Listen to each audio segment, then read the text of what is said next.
তো যেমনটা আমরা আগের পর্বে দেখেছিলাম যে হান ফেন তাই সেক্টর ওই ওয়ারিয়ারকে বাঁচানোর জন্য আইস মনস্টারের সাথে ফাইট করে।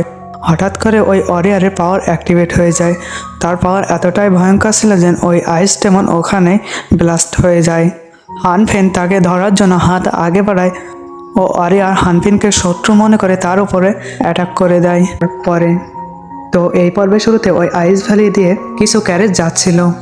তাদের বিস্টগুলো ওই ক্যারেজগুলো টানছিল। ঠিক তখন এক সোজা তার এল্ডারকে বলতে থাকে যে এখানে দুটা ডেড বডি পড়ে আছে। তার এল্ডার বলতে থাকে যে তাদেরকে ক্যারেজে তুলে নাও, যখন আমরা শহরে পৌঁছে যাব তাদেরকে সেখানে ছেড়ে যাব। আমরা কিছুক্ষণ পরের দৃশ্য দেখি, তারা আইস ভ্যালি পার করে সেন্ট ভ্যালিতে পৌঁছে যায়। ওই ক্যারেজের উপরে আমরা একটা এল্ডার দেখতে পাই যার নাম কিনা জি। সে তার ছেলেকে বাঁচানোর জন্যই যাচ্ছে।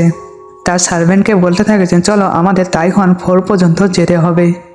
তাদের ক্যারেজের ভিতরে যত অপ্রয়োজনীয় জিনিস ছিল তারা সব বাইরে ফেলে দিতে থাকে, কারণ তারা দ্রুত যেতে চায়। এতে ওই ক্যারেজের তেজ আরও বেশি বেড়ে যায়। তারা ওপার পাশে পৌঁছানোর জন্য জাম্প দেয়, তো ওখানে একটা স্পেশাল ব্রিজ ক্রিয়েট হয়ে যায়। যখনই তারা ওপার পাশে পৌঁছে যায় হানফিংয়ের জ্ঞান ফিরে আসে। হানফেন মনে মনে বলতে থাকে যে এটা কোন জায়গা। অন্য পাশে আমরা ওই তাইসেক্টের ওয়ারিয়ারকে দেখি যার নাম লি জ্যাং। হানফেং লি জ্যাংয়ের কাছে যায়। হানফেং লি জ্যাংকে দেখতে চায়, ঠিক তখনই লি জ্যাংয়ের সেন্স ফিরে আসে। সে হানফেংকে শত্রু ভেবে হানফেংয়ের ওপর আইস দিয়ে অ্যাটাক করে দেয়। হানফিং সেটা 10 করে নেয়। হানফেনের হাত মসিয়ে তাকে দেয়ালের দিকে পুশ করে এবং তার দিকে শট তাক করে এবং জিজ্ঞাসা করতে থাকে যে আসলে তুমি কে, তুমি আমাকে এখানে কেন নিয়ে এসেছো। হানফিং বলতে থাকে যে কি আমি বলবো আমি কে। এটা বলে হানফিং লি জ্যাংয়ের একই কন্ডিশনে নিয়ে এসে যেমনটা হানফিং যে অবস্থায় ছিল। হানফিং বলতে থাকে যে আমি তোমাকে ওই বরফের এলাকা থেকে বের করেছি, না হলে তুমি সেখানেই জমে মারা যেতে। যেটা শুনে লি জ্যাং বলতে থাকে যে আচ্ছা এই এই গাধা আমার কাল্টিভেশন ডিস্টার্ব করেছে। এটা বলে লি জ্যাং তার হাতে এনার্জি গ্যাদার করে একটা আইস শট ক্রিয়েট করে ফেলে এবং হানফিং এর উপর অ্যাটাক করে দেয়। লি জ্যাং তার পুরো জোর দিয়ে হানফিং এর উপরে অ্যাটাক করতে থাকে, কিন্তু অন্যদিকে হানফিং এগুলো খুব সহজেই 10 করে নেয়। দেখে যেন মনে হয় দুইজনের সমান এক্সপার্ট। এক পর্যায়ে দুইজন সামনাসামনি দাঁড়ায়। হানফিং লি জ্যাংকে বলতে থাকে যে আমি তোমাকে বাঁচিয়েছি, তারপরেও তুমি কেন আমার উপর হামলা করছো। অন্যদিকে এক সোলজার বলতে থাকে যে আমাদের উপর হামলা হয়েছে। যেটা শুনতে হানফেং এবং লি জ্যাং বেরিয়ে আসে। ঠিক তখনই এক সোলজার এসে বলতে থাকে যে তোমরা কেন বাইরে এসেছো। সব সোলজাররা বেরিয়ে আসে এবং তাদের ওয়েপেন এবং ডিফেন্সিভ শিল্ড নিয়ে যার যার পজিশনে দাঁড়িয়ে যায়। আমার অনেক বছরের কাল্টিভেশন নষ্ট করে দিয়েছে। আমি ব্রেক থ্রু করার দ্বার প্রান্তে দাঁড়িয়েছিলাম। যদি আমি ব্রেক থ্রু করে নিতাম তাহলে আমি এই বড় ডিজাস্টারকে একাই থামিয়ে দিতাম। এল্ডার ইনজি বলতে থাকে যে আমাদের সামনে সেন্ট ব্যান্টেজ দাঁড়িয়ে আছে। এল্ডার ইনজির পিছনে দাঁড়ানো এল্ডার হান সে তার মেকানিজম বের করে নেয়। সেটার দ্বারাই সে ওই ব্যান্টেজের ফরমেশন নোট করে, তো সে জানতে পারে যে এটা তো আর্মি ডিভোরিং ফরমেশন। এই ধরনের ফরমেশন আর্মিদের ট্র্যাপ করার জন্য ব্যবহার করা হয়। অন্যদিকে আমাদের ওই দস্যুদের লিডারকে দেখানো হয় যার নাম কিনা মুই হাও।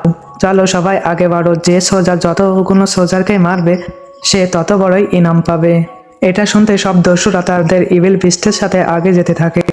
অন্যদিকে এল্ডার ইঞ্জির এক্সচেঞ্জেন তারা তাদের দিকে হামলা করার জন্য আসছে। এটা দেখে তাদের সোজারকে নিজের পজিশন সামলানোর জন্য বলে অ্যারো ফরমেশন অ্যাক্টিভেট করো, আমাদের কাছে এতটাও সময় নেই এদের পিছনে ব্যয় করব।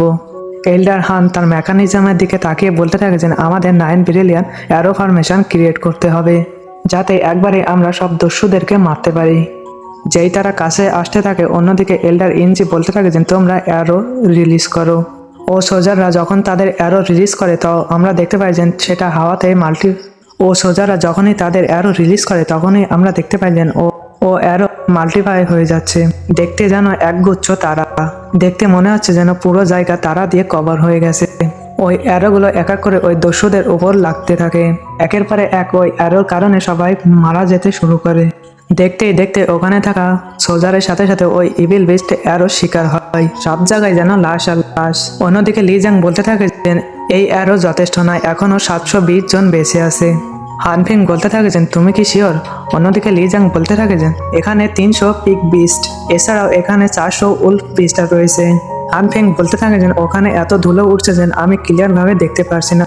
তুমি কিভাবে এগুলো কাউন্ট করলো? তুমি এটাই বলতে চাচ্ছ যে তোমার কাছে ইগলের চোখ রয়েছে? লি জ্যাং বলতে থাকে যে তুমি গুনে দেখে নিও, আমি যেটা বলেছি সত্যি হয় তাহলে তুমি হার মেনে নিও। হান ফেং বলতে থাকে যে তোমার কথা যদি সত্যি হয় তাহলে আমি একাই সবার সাথে লড়াই করব। যখন ওই পিক বিস্ট গুলো সামনে আসে তখন সোজাররা বলতে থাকে যে চলো সবাই একসাথে হামলা করি। এক সোজার বলতে থাকে যে ওখানে এত ধুলো উঠছে আমি ক্লিয়ার ভাবে কিছুই দেখতে পারছি না। তখনই ইনজি তার ইগল আই অ্যাক্টিভেট করে দেয় এবং পুরো অ্যারিনা কভার করে নেয়, সেই কারণে সে বুঝতে পারে যে এখানে কত লোক আছে। সে সবাইকে স্ক্যান করে বলতে থাকে যে এখানে এখনো 720 লোক রয়েছে। এটা শুনে হানফিং বলতে থাকে যে তোমার কথাই তো সত্যি প্রমাণিত হলো, কিন্তু তুমি এটা জানলে কিভাবে? উত্তরে লিজাং বলতে থাকে যে আমি তাদেরকে স্মেল করেছি। হানফিং বলতে থাকে যে আমি কেন স্মেল করতে পারছি না? লিজাং বলতে থাকে যে হেভেন এবং আর্থের মাঝখানে যে অরা সেটা লো লেভেলের কাল্টিভেটার চেঞ্জ করতে পারে না। তোমার লজ্জা পাওয়ার কিছু নাই, তুমি হেরে গেছো। হানফেং বলতে থাকে যে তুমি চিন্তা করো না, আমি যেহেতু হেরে গেছি সেহেতু আমি একাই তাদেরকে থামাবো। হানফেং জাম্প দিয়ে ময়দানে লেবে পড়ে, যেতে যেতে সে একটা ইভিল বিস্টকে ধরে। একটা ইভিল বিস্ট হানফিংকে পা দিয়ে চাপা দেওয়ার আগে হানফিং ওই বিস্ট সহ তার উপরে থাকা ওয়ারিয়রকে ফেলে দেয়। হানফিং স্পিডের সাথে আগে যেতে থাকে, একের পরে এক ওয়ারিয়র হানফিং এর দিকে আসতেই থাকে। হানফিং সবাইকে ধোলাই দিতে শুরু করে, তার সামনে কেউই টিকতেই পারে না। এটা দেখে লি জাং বলতে থাকে যে এ ছেলে তো এখানে পাট নিচ্ছে, কিছুক্ষণ পরে হে মার খেয়ে ফিরে আসবে। অন্যদিকে আমরা হানফিংকে দেখতে পাই, তার স্কিল এতটাই অসাধারণ যে তার সামনে কেউই টিকতে পারছে না। সে সবাইকে এক এক করে ধোলাই দিতে শুরু করে। যারা আগের পর্বগুলো দেখনি তারা ডিসক্রিপশনে থাকা লিঙ্ক অথবা আমার চ্যানেলের ভিতরে যে এখানে প্লে লিস্ট দেওয়া আছে সেখান থেকে দেখতে পারো। এরকম ভিডিও পাওয়ার জন্য তোমরা চ্যানেলটি সাবস্ক্রাইব করবে, নোটিফিকেশন অল করবে যাতে নিয়মিত ভিডিও পাও। যদি তোমরা সাপোর্ট করো তাহলে তোমাদের জন্য নিয়মিত ভিডিও আসবে। সাপোর্ট করার জন্য লাইক কমেন্ট শেয়ার করার অনুরোধ রইল। হানফিং এর স্ট্রেংথ বেশি হওয়ার কারণে হানফিং তাদের উপর পুরোপুরিভাবে ডমিনেট করতে থাকে। তারপরে হানফিং তার ট্রু পাওয়ার শো করে। তো আমরা দেখতে পাই যে হানফিং এর বডি থেকে অনেকগুলো ফায়ার ফ্লেমের এনার্জি রিলিজ হতে থাকে। হানফিং তার ফায়ার অরা দিয়ে ওখানে একটা জায়েন্ট স্টোন হ্যান্ড ক্রিয়েট করে। হানফিং ওই জায়েন্ট হ্যান্ডের সাথে পাঞ্চ ক্রিয়েট করে ওই দস্যুদের উপর আক্রমণ করে দেয়। এটা দেখে লি জান হানফিংয়ের প্রতি একটু ইন্টারেস্ট হয়। লি জান সামনে এগিয়ে দেখতে পায় যে হানফিং ওই দস্যুদের এমনভাবে মারছে যেন তারা তার সামনে বাচ্চা। ওখানে থাকা সবার চেয়ে লি জাং এর স্পিড বেশি হয়, যে কারণে লি জাং তাদের উপর ডমিনেট করে। হানফিং এর শর্ট স্কিলের কোনো মোকাবেলা নেই, তার সামনে যে আসতে থাকে হানফিং তাদেরকে কচু কাটার মতন কাটতে থাকে। লি জাং দেখতে পায় যে হানফিং কিছুক্ষণের মতো সবাইকে ওখানে বিছিয়ে দিয়েছে এবং হানফিং হিরোর মতন সূর্যের সামনে দাঁড়িয়ে আছে। হানফিং এর হাতে একটা দস্যুর মাস্ক ছিল। এটা দেখে লি জাং বলতে থাকে যে ভুলে যাও, আমি একে হিরো বলার ভুল করেছি। এটা দেখে এল্ডার ইনজি বলতে থাকে যে এ ছেলেকে। ওখানে থাকা একটা সোজার বলতে থাকে যে এটা তো সেই ছেলে যাকে আমরা সোনোপলস থেকে তুলে এনেছিলাম। সে একাই তো সব সোজারকে মাটির সাথে মিশিয়ে দিয়েছে। হানফিং এর এই রূপ দেখে এল্ডার ইনজি তার ছেলেকে মনে করতে থাকে এ তো একদম তার ছেলেরই মতন। তার ছেলের সামনে যত বড় আর্মি দাঁড়িয়ে থাক না কেন সে যেটা ভেবে নিত সেটাই করে ছাড়ত। সে তার ফাদারকে বলেছিল যে আমার সামনে যত বড় আর্মি হোক না কেন আমি নিজের হাতে সবাইকে শেষ করব। এল্ডার ইনজি হানফিং এর ভিতরে তার ছেলেকে দেখে। এটা দেখে সে তাকে বাঁচানোর জন্য ও এল্ডার তার হাতে এনার্জি ক্রিয়েট করে সানসেট তীর কামান প্রস্তুত করে। ওখানে থাকা সোলজাররা এটা করতে বারণ করে। আপনি শুরু থেকে ইনজর্ড ছিলেন, এতে আপনার অনেক বেশি এনার্জি কনজিউম হবে। এল্ডার ইনজি তাদের কথা না শুনে বলতে থাকে যে আমি ঠিক আছি, আমাকে নিয়ে তোমরা চিন্তা করো না। এটা বলে সে তার অ্যারো এবং কামান রেডি করে তো পুরোপুরিভাবে চার্জ করতে থাকে। পুরো গ্রাউন্ড কভার করে নেয়, এমনকি আসমান পর্যন্ত। কিছুক্ষণের মধ্যে আকাশ থেকে অনেক বড় বড় আগুনের গোলা পড়তে শুরু করে। যারা ওই আগুনের গোলার এরিনায় চলে আসে তারা সবাই এক এক করে মরতে থাকে। কিছুক্ষণের মধ্যে ওই পুরো এরিনায় চলে যায়। ওই অ্যারো এতটা স্পিডের সাথে যেতে থাকে যে মুই হাই ওই অ্যারো যেমন তেমন ভাবে ডস করে নেয়। যার পরে ওই অ্যারো পাহাড়ে যে হিট করে তো ওই পাহাড় টুকরো টুকরো হয়ে যায়। ওই অ্যারোর এনার্জি এতটাই বেশি ছিল যে ওখানে একটা হোলের মতন সৃষ্টি হয়। ততক্ষণে এল্ডার ইনজি পাওয়ার কনজিউম করার জন্য সে দুর্বল হয়ে নিচে পড়ে যেতে থাকে। তার অ্যাসিস্ট্যান্ট তাকে সামলাতে যায়। অন্যদিকে মুইহাও কাউকে বলতে থাকে যে আমি বেশিক্ষণ এদেরকে হ্যান্ডেল করতে পারবো না, আমাদেরকে কিছুক্ষণ আগের দৃশ্যে নিয়ে যায় যেখানে একটা অরিয়ার মুইহাওকে বলতে থাকে যে তুমি তাদেরকে ডিস্টার্ব করবে। ততক্ষণে আমি লুকিয়ে জিংচিং ওই ক্যারেজের ভিতরে যে তার এনার্জি দিয়ে বোনস ক্যারিয়ারে কোনো কারসাজি করবে। এল্ডার ইনজিকে জীবিত চাই, আমরা তাকে কন্ট্রোল করে অনেক কাজ করানো বাকি রয়েছে। ফ্ল্যাশ ব্যাগের থেকে বের হওয়ার পরে মুইহাও এল্ডার ইনজির উপর তার ওয়েপেন দিয়ে হামলা করে। যেটা দেখে তো সবাই প্যানিকড হয়ে যায়। হান ফেং সামনে এসে তার জাইন্ট হ্যান্ড দিয়ে ওই ওয়েপেনকে ওখানে থামিয়ে দেয়। মুই হাও বলতে থাকে যে শোনো ছেলে, তুমি আমার পুরো প্ল্যানিং এর উপর পানি ঢেলে দিয়েছো, এর জন্য আমি তোমাকে শাস্তি দিব।